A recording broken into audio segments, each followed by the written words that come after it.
Hello children, again enthalpy.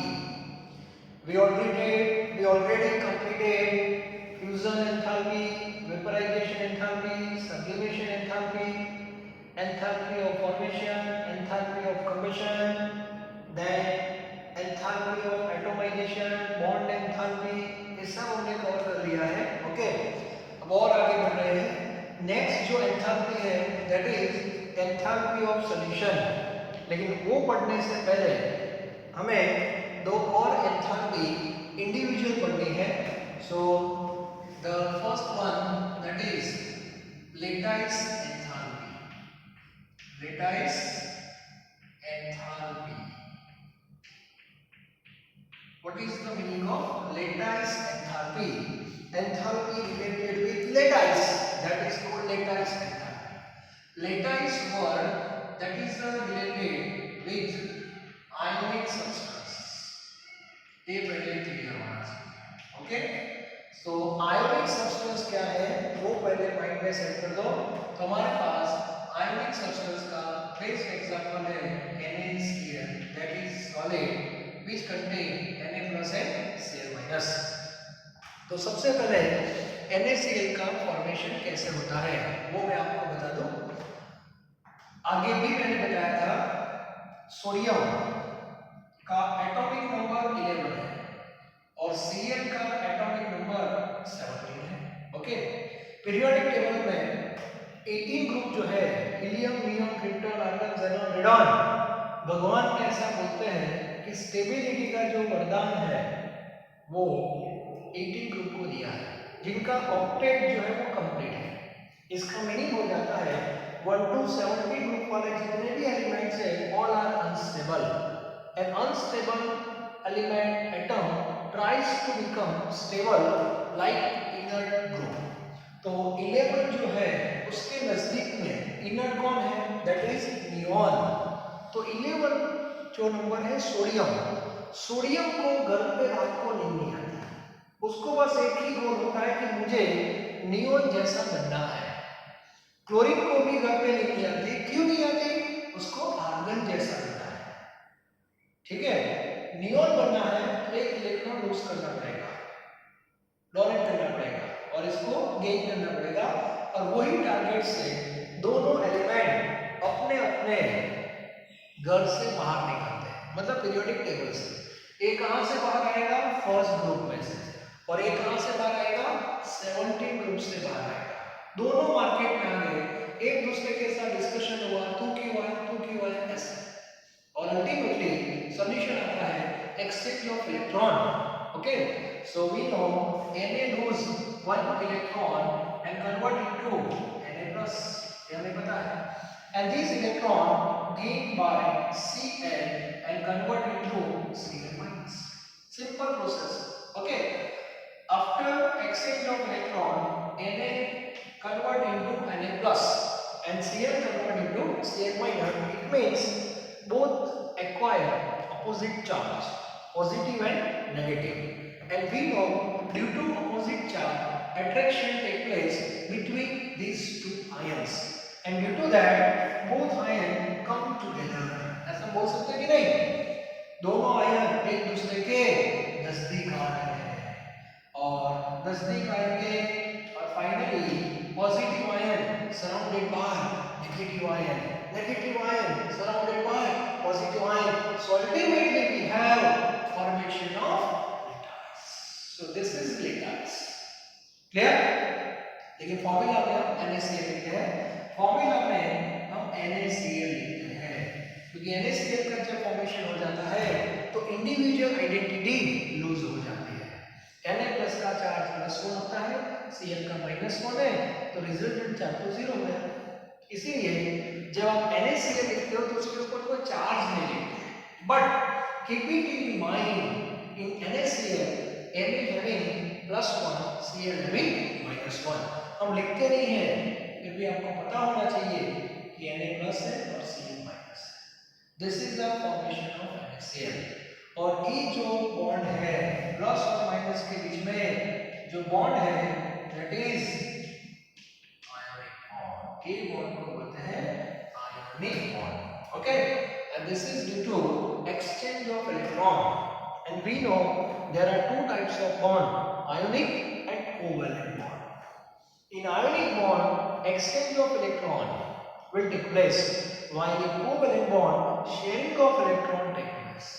और sharing of electron से जो bond बनता है, that is covalent bond, और उसका example H2 है. H2 कैसे बना? H और H के बीच में एक इलेक्ट्रॉन का शेयरिंग हो रहा है like this, और इसीलिए फॉर्मेशन हो गया दिस इज H2. तो मॉलिक्यूल में दो टाइप के बॉन्ड होते हैं, this is covalent bond, this is ionic bond. Clear? आगे आपने जो वर्ड पढ़ा bond enthalpy, to break one mole bond, which type of bond? Covalent bond. वहां पे जो बॉन्ड आप ब्रेक कर रहे थे वो कोवेलेंट बॉन्ड था. So bond enthalpy word related with covalent bond, यहां पे आपको आयनिक बॉन्ड को ब्रेक करना है. Clear? So we have NaCl, we have NaCl that is in solid form, Na+ और Cl- के बीच में स्ट्रॉन्ग अट्रैक्शन है और हमें उसको ब्रेक करना है. For that you have to supply energy, okay, and you have to supply energy, so ultimately both ion will separate and convert into gaseous form. Okay, so whatever energy supplied during this conversion, that is called lattice enthalpy, and the value that is in terms of delta H delta S is equal to plus 788 kilojoule per mole. Per mole means 1 mole. Is it clear?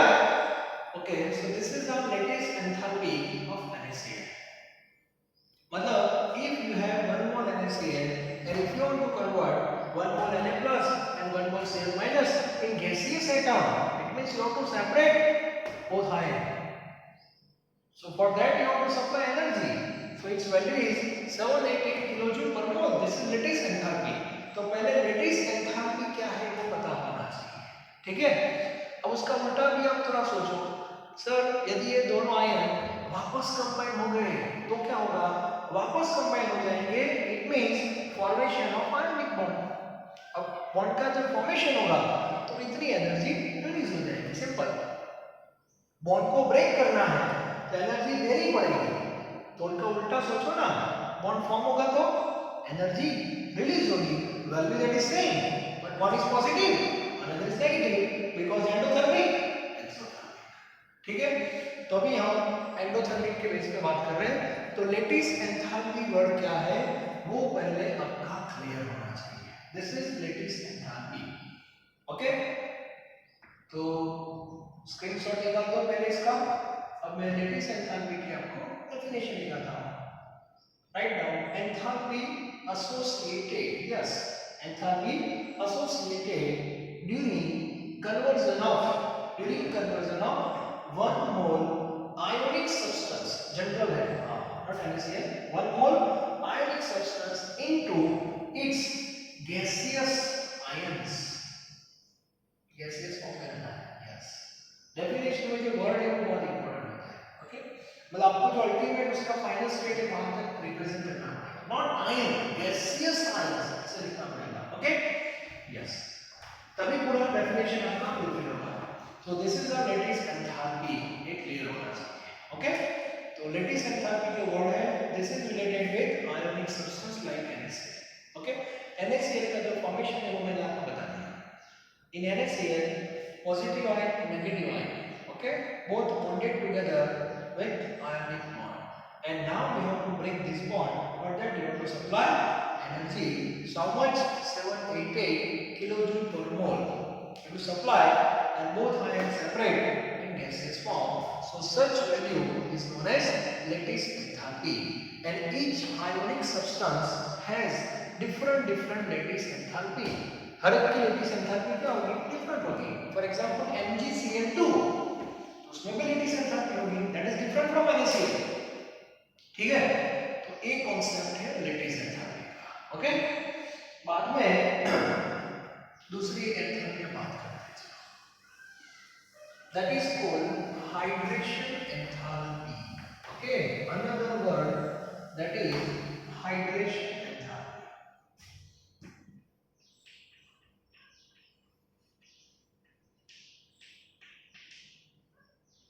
Hydration enthalpy, yes.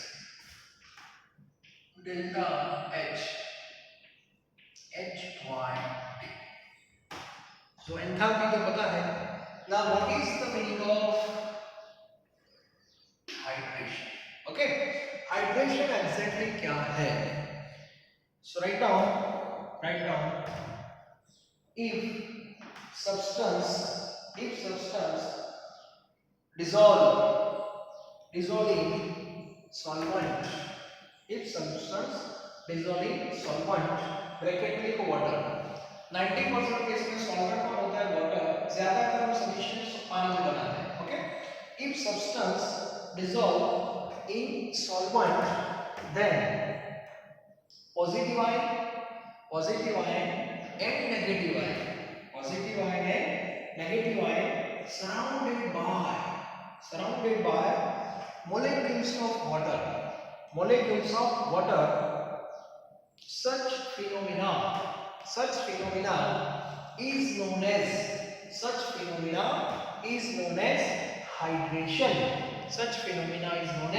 hydration. Next point. During hydration, whatever energy released is called hydration enthalpy.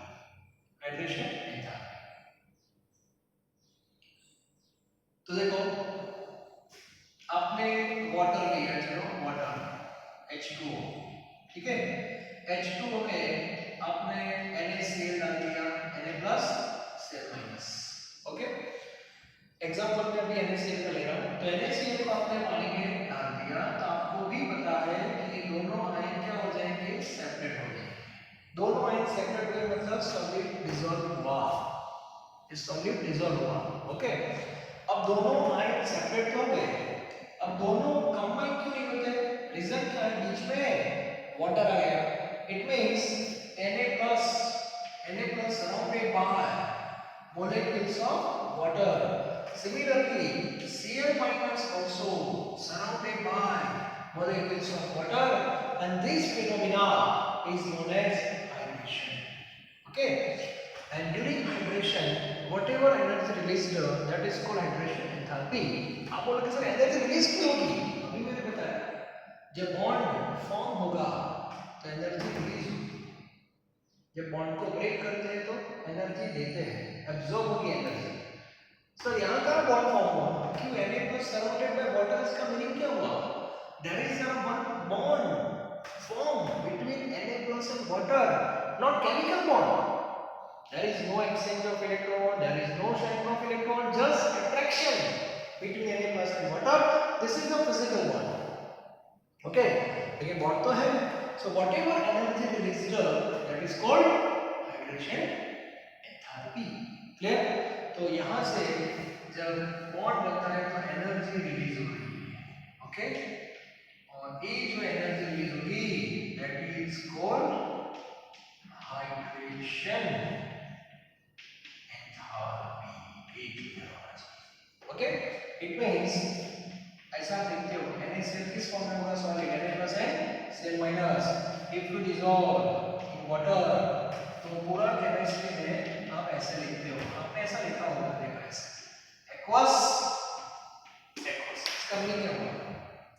Na+ aqueous का meaning होता है Na+ surrounded by molecules of water, and this phenomena is known as hydration. Yes. Okay, or whatever energy released, that is called hydration enthalpy. Clear होना चाहिए. तो इसका भी एक formula निकाल दो, हाइड्रेशन एंथैल्पी. डेफिनेशन मैंने आपको लिखा ही है, लेकिन हाइड्रेशन एंथैल्पी क्या है वो वर्ड पहले पता होना चाहिए. ओके, चलो, अब आपने लेटिस एंथैल्पी क्या है वो भी पढ़ लिया, हाइड्रेशन एंथैल्पी क्या है वो भी पढ़ लिया. ये मैं आपको इंडिविजुअल क्यों पढ़ा रहा हूँ? क्योंकि अब जो हमें एंथैल्पी पढ़नी है, इसमें इन दोनों का इन्वॉल्वमेंट है, दोनों का इन्वॉल्वमेंट है, and that is enthalpy of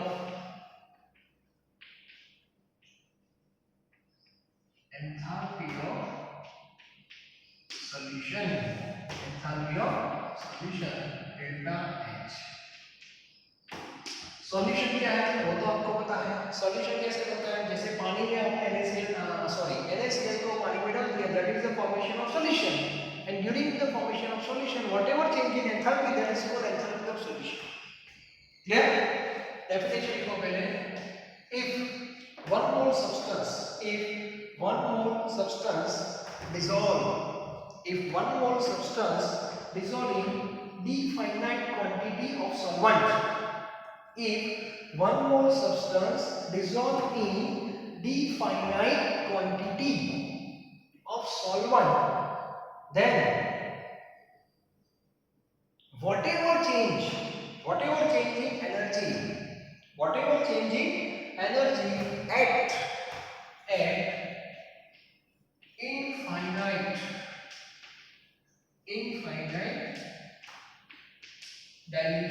infinite dilution is known as enthalpy of solution, बता दो बाद में।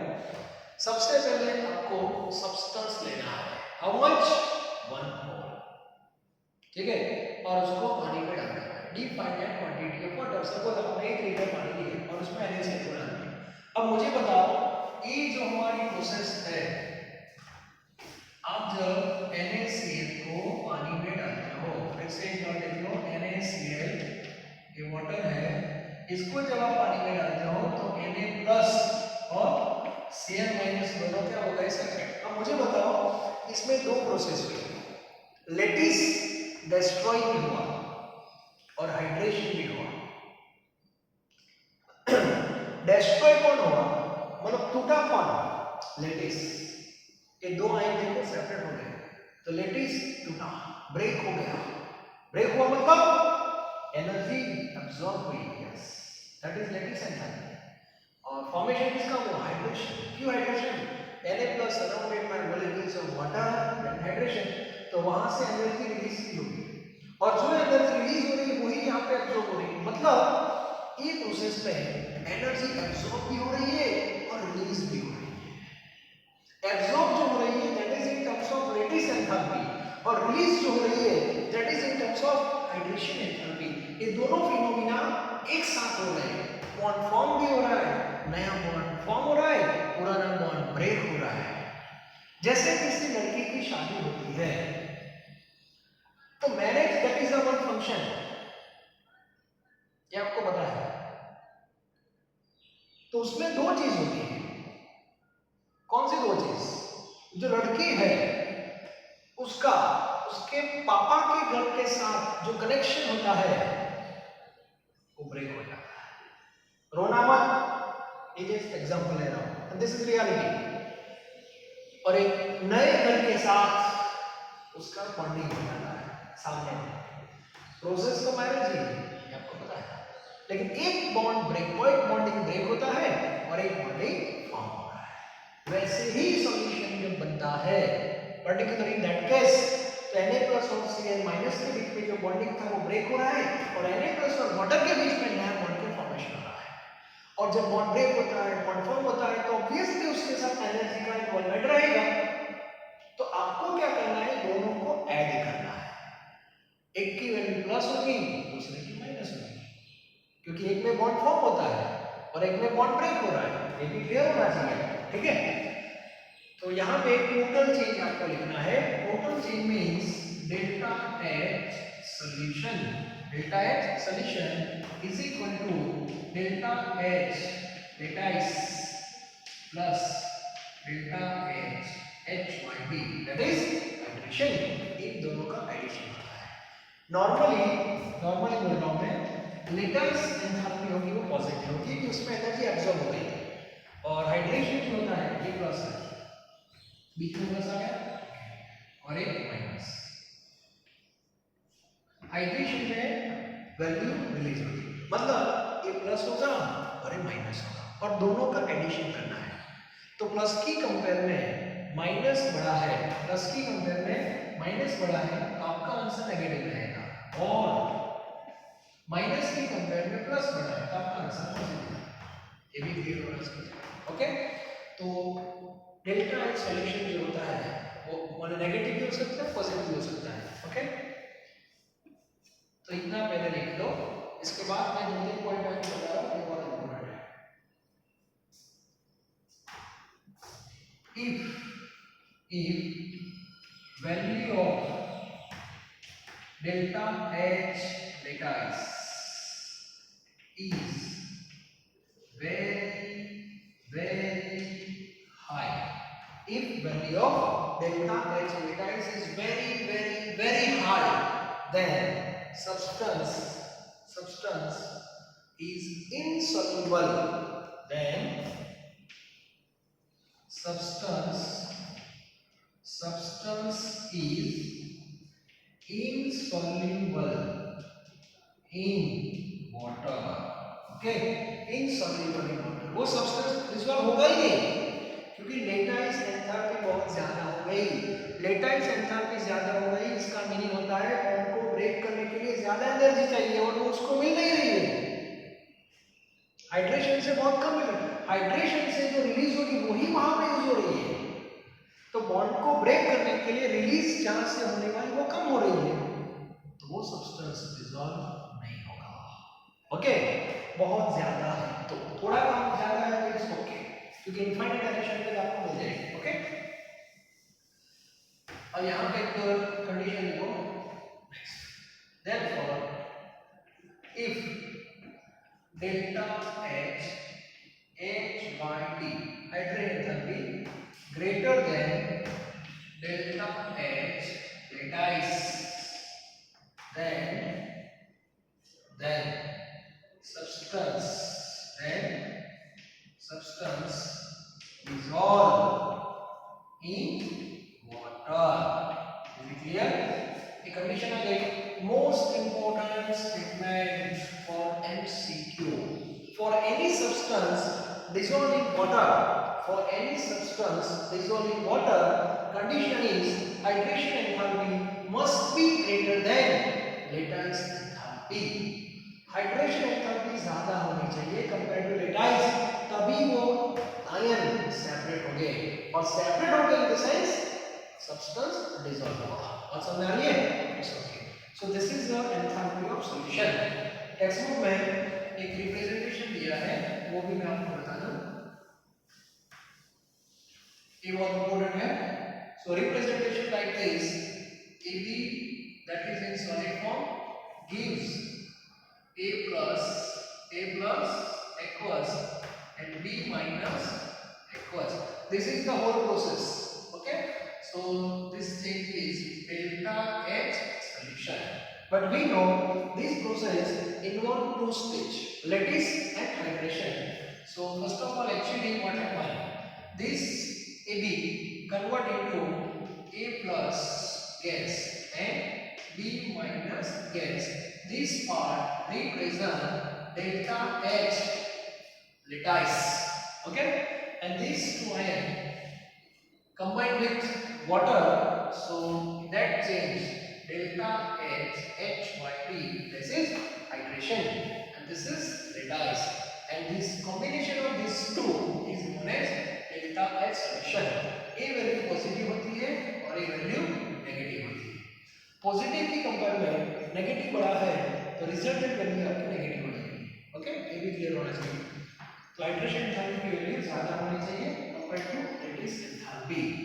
तो ये जो कॉन्सेप्ट है वो थोड़ा कॉम्प्लिकेटेड है लेकिन इजी है। एक या दो बार लेक्चर देख लेना, थोड़ा एकदम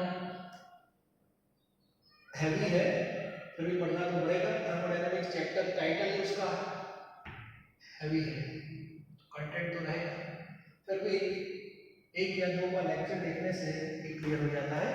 टेक्स्ट बुक में जो कुछ भी लिखा है उस पर ज़्यादा जोर मत देना, जो बोर्ड पर हो रहा है, जो मैं नोट्स दे रहा हूँ उसके हिसाब से ही आपको अपने खुद की एक नोट्स बनानी है।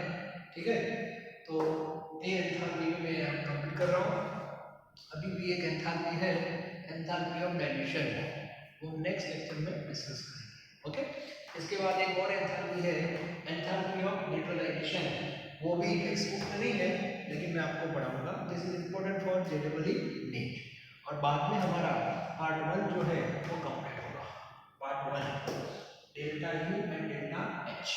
डेल्टा यू तो कब का गया, अभी हम डेल्टा एच पे, ठीक है, तो क्लियर होना चाहिए। Thank you.